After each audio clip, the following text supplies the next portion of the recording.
En la celebración del Paris Saint-Germain gritando Dembélé Balón de Oro. ¿Lo tienes en la cabeza? Si tú votaras al Balón de Oro, ¿qué votarías? ¿Al mejor jugador durante el año o al que ha ganado el partido del jueves? Es que el partido del jueves es un partido gordo. Pero el premio es al mejor jugador del año. Es que el año también es el jueves. Yo soy de los que vota al mejor jugador del año.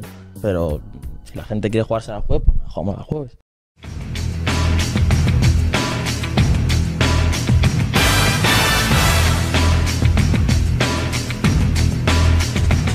Hello à tous, ravi de vous retrouver dans la quotidienne. Ça balance pas mal en Espagne à 2 jours d'affronter la France en demi-finale de la Ligue des Nations. Ça se passe évidemment sur TF1 et TF1+. Sur la Cadena Cope, Lamine Yamal s'est fait cuisiner par le journaliste Juanma Castaño au sujet du Ballon d'Or. Pour nos voisins de la péninsule ibérique, le match face aux Bleus sera capital pour départager Dembouz et Yamal dans la quête du titre ultime. Mais le joueur du Barça, lui, n'est pas de cet avis. ¿Tú a quién votas?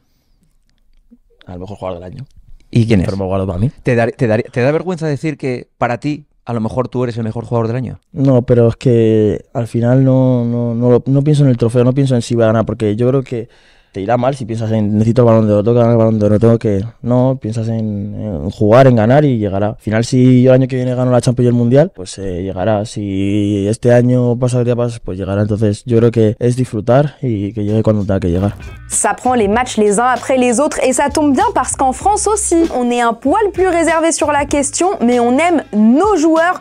Dis-nous Manu, pour toi, qui sera élu Ballon d'Or? On va dire que il y a 2 très bons joueurs qui sont français, qui peuvent l'avoir. Il y en a un qui joue au Real Madrid, il y en a un qui joue au Paris Saint-Germain. Donc je voterai pour les 2. Alors je vous pose la question du jour. Quels joueurs sont selon vous pressentis pour être Ballon d'Or? Vous êtes plutôt d'accord avec Lamine Yamal ou Manu Koné? Vous nous dites tout et demain on sélectionnera 2 commentaires. Les Bleus sont désormais au complet après l'arrivée des Madrilènes, interistes et parisiens. Notre capitaine Kylian Mbappé a retrouvé son château et c'est un peu comme si c'était le fils de Dédé et Guy Stéphane qui revenait de son année Erasmus accueilli avec émotion par ses parents. Frais comme un gardon.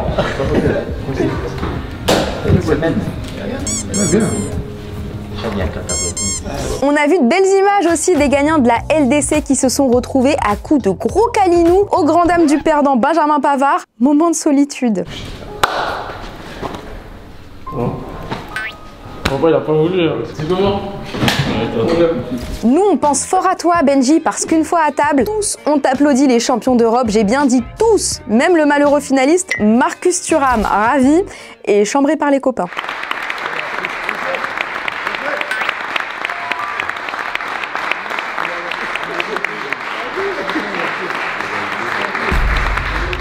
Benji et Marcus, c'est pas la même sensation, mais bon, c'est le très haut niveau. La bonne nouvelle, c'est que nos Français ont retrouvé leurs supporters. Certains ont fait de longs déplacements, venus même d'autres pays. Ça a fait bugger Pierre Kaloulou.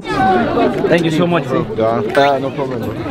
Et puis il y a toujours ceux qui veulent passer des messages de la part de personnes qui n'ont pas pu venir. Sauf que parfois, ça floppe. Didier, tu vas passer le bonjour de Daniel et son fils Étienne de Nice. On dit saluer.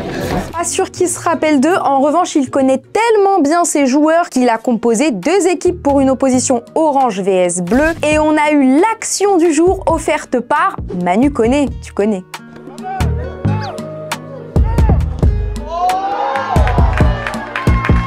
Au passage, joyeux anniversaire au Starboy Désiré Doué, le double D, qui a eu un joli cadeau depuis la finale de la LDC sur Instagram. Il est passé de plus de 160 000 followers à quelques 3,5 millions.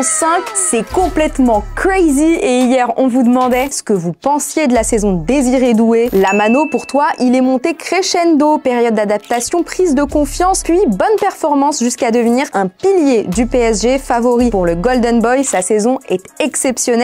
Paul, tu vas même plus loin. Tu penses qu'il va devenir une légende du PSG, à peine 20 ans, connu mondialement après ses perfs en Ligue 1, LDC, Coupe de France. Il est pour le collectif et la gagne.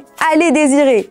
pas mieux. Sans transition, avant Espagne-France, demain il y aura Allemagne-Portugal. Ce sera dès 20h35 en direct sur TF1 et TF1+. Les joueurs de la Seleção portugaise sont tous là. CR7 et compagnie ont félicité les Parisiens arrivés hier. C'est à l'Allianz Arena qu'ils défieront les Allemands. Un terrain qui a dû vécu légèrement abîmé samedi soir lors de la finale de la Champions League. Je vous rappelle qu'il y a eu un bref envahissement de terrain en marge de la rencontre et ça a fait des dégâts avec l'usage d'engins pyrotechniques, la dégradation d'une des deux cages et des morceaux de pelouse arrachés. Le quotidien Bild nous apprend donc que l'UEFA envisagerait d'envoyer la facture au Paris Saint-Germain directement. On sait dans quoi va passer la prime de victoire. Avant de se quitter, petit point mercato, selon le frérot Fabrizio Romano, Chelsea tenterait une approche auprès de l'AC Milan pour shipper Mike Maignan. À un an de la fin de son bail chez les Rossoneri, notre Mikey national n'a toujours pas prolongé, ce qui a retenu l'attention des Blues. Les deux clubs discuteraient. Je rappelle que les Londoniens, eux, disputent la Coupe du Monde des clubs, ce qui n'est pas le cas des Milanais, à qui reviendra le dernier mot.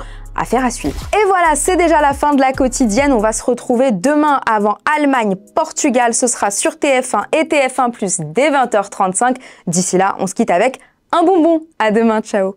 Désiré Doué, tout comme Ousmane Dembélé, Bradley Barcola ou encore Warren Zaïre-Emery sont attendus quand, ici au château? Il y a Lucas Hernandez. Et Lucas Hernandez. Ah, je ne l'ai pas oublié. Ouais, mais merci de me l'avoir rappelé.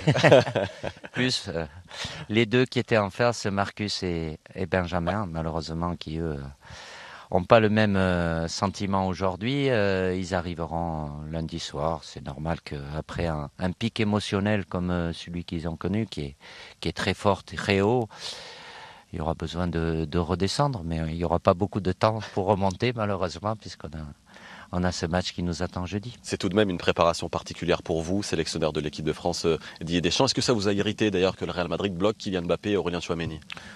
Les clubs sont dans leur... ils ont la loi avec eux, c'est une date FIFA. Je m'adapte. Dans l'idéal, oui, il vaut mieux avoir tout le monde. Je savais que j'avais les joueurs qui étaient concernés par cette finale, les 7 qui allaient arriver un peu en retard. Aujourd'hui, les plages internationales, elles sont extrêmement réduites, donc très peu de temps. Bon, c'est valable aussi certainement pour nos adversaires, mais évidemment que les clubs prennent de plus en plus de place et les règlements vont dans leur sens, donc on ne peut pas se battre contre ça. Et les joueurs, même s'ils ont l'envie, et ils l'ont, d'être avec le groupe, voilà, l'employeur, c'est le club, et donc... D'ailleurs, ils sont attendus, Kylian Mbappé et Aurélien Tchouaméni, demain aussi à Clairefontaine, à midi, pour préparer ce rendez-vous contre l'Espagne jeudi prochain. Est-ce que c'est la meilleure équipe du monde actuellement, l'Espagne? Probablement, oui. Oui, mais pas... De par ce qu'ils réalisent, les résultats qu'ils ont obtenus, c'est toujours difficile de dire la meilleure, mais oui, en Europe et dans le monde certainement. Voilà, ils ont déjà gagné cette Nation League l'an dernier. Ils sont sur un titre de champion d'Europe. Donc oui, c'est une très très bonne équipe, bien fraîche, bien reposée et avec beaucoup de joueurs de qualité. Oui. Merci beaucoup Didier de nous avoir reçus. Bonne fin de matinée, bonne préparation pour ce rendez-vous. Je crois que cet après-midi, il y a une opposition contre les espoirs de l'équipe de France également. Mix, bon dimanche. C'est mélangé, hein. C'est pas contre les espoirs.